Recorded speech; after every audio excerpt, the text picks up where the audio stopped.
No, this is not where I expect you to be right now. Honestly, if you had asked me 3-4 years ago, I would have been doing other construction stuff.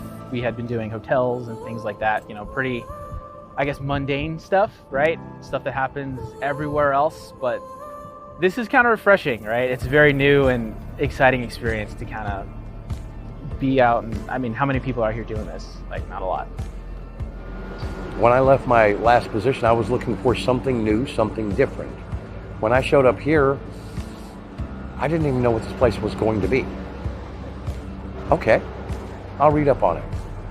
So I read up on it and said, yeah, I like this. I was already familiar with Bitcoin in theory, and I knew it had potential. It's like, yeah, we can do this. This is gonna be fun. Only makes sense that our society as human beings, always moving forward with technology, at some point we're going to move forward to a digital currency. That we are moving in this direction because it's how we evolve. It's just a part of our nature. Bitcoin mining, digital currency is inevitable. It's coming. I feel a lot of pride and I feel a lot of confidence in what I've learned here. I like to see how much we've grown. I like to see all that we've accomplished. I think it's great for everybody to have an understanding of what it is that miners do, to have a greater understanding of what it is that this company brings to the community. So my name's Chris. I work over here at Windstone. I am the electrical supervisor at the site. Every day we're going through just making sure power's going to the miners, addressing any smaller issues like PDUs or fuses and things like that. I've got a few crews on each building, and every day they're just going through making sure stuff is running. The easiest way to describe my team, we are a group of individuals who choose to act collectively to achieve insanity consistently on a timetable. Well, we do a lot of inspections on making sure that all of our terminations are connected correctly. We do a lot of quality control of the electrical equipment. Pretty normal. We got hundreds of people everywhere working all the time. It's definitely part of the job to be able to work amongst other crews. Everybody has to have a nice relationship with one another. You kind of have to anticipate trying to complete these facilities as fast as possible so we can get these miners up and running as soon as we can. The scale of things here is absolutely enormous. If someone's doing mining, say at home, they'll have 5 or 10 or maybe 50 machines. Here we have thousands per building and multiple buildings, so the sheer scale is completely off the charts. But we have, I think in just building F alone, in one size of cable, like 54 miles of cable underneath the ground. You don't even see it, but the amount of work and effort and time and money that goes into building this kind of stuff is pretty crazy. Yeah, it's massive. There's really no other way to put it. I do believe that progress is expected within any mining industry, but where Windstone and Riot now have outshined every other competitor is our rate. It's almost mind-boggling when you think about just 3 years ago where we were to where we are now. From nothing to hundreds of thousands of miners, when we've known of other competitors that in the same time span have maybe half of what we've done. Yeah, so the reason this site was chosen at this specific location is the infrastructure at the Sandow switch was already in place.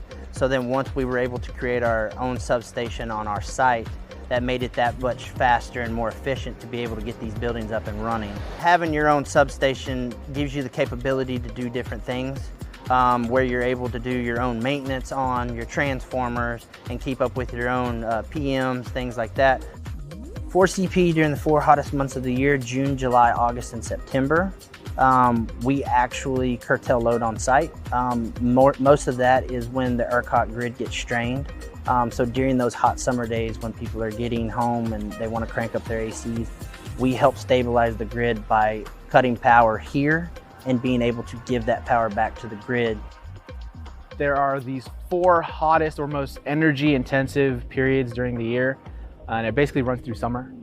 and we have an agreement with ERCOT to be off, basically shut down the site at a moment's notice for any of these periods. And they don't know what it is, right? You can't predict, exactly how much power people are going to use. And so us as good citizens have the obligation to release some of that power. We'll shut down, stop our production to provide support for the state so they can provide support for its citizens. So qualified personnel from the electrical department will set up at key points around the facilities and start de-energizing things. Once the command has been given, we'll start de-energizing systems in a systematic method to try to maintain control, precision, and functionality. We'll be told at what set time we need to start turning things off, and we're expected to be able to accomplish that task within a certain amount of time. If demand exceeds what all of your generating plants can produce at that time, you start having rolling blackouts, and it can damage really important components.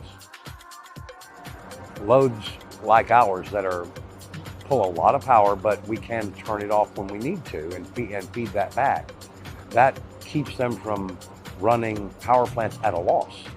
So it's not only in our self-interest to help stabilize the grid, it's also good for the general public. Because without that ability to flex, it breaks. They can, cycle up if they need to, but there's always like a minimum that generation plants are running at. And so they can only bank so much power. It's not like we have, thousands and thousands of miles of batteries to store this type of power. So otherwise it's just being wasted for the most part. So it's always better to just have things running at a baseline than it is to constantly fluctuate, right? So the fact that we're on during the day when people are using less power, and then as people come home and businesses are shutting down and more of the grid is being used by the general public, we shut down so that level stays more or less even, right? We don't want a bunch of fluctuations in power across the lines and things like that. That always causes issues.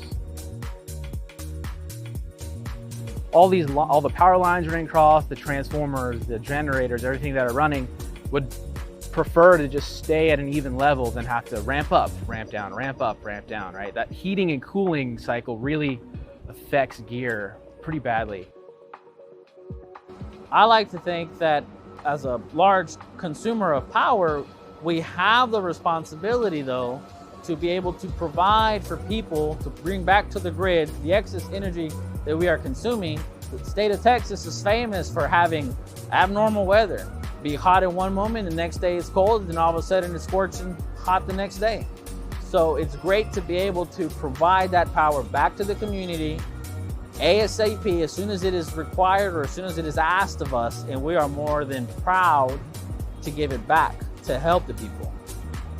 I do believe that the state of Texas can rely upon Riot comfortably with the knowledge that whenever there is a necessity, we are ready and willing and happily available to provide that as soon as possible, as soon as they need it.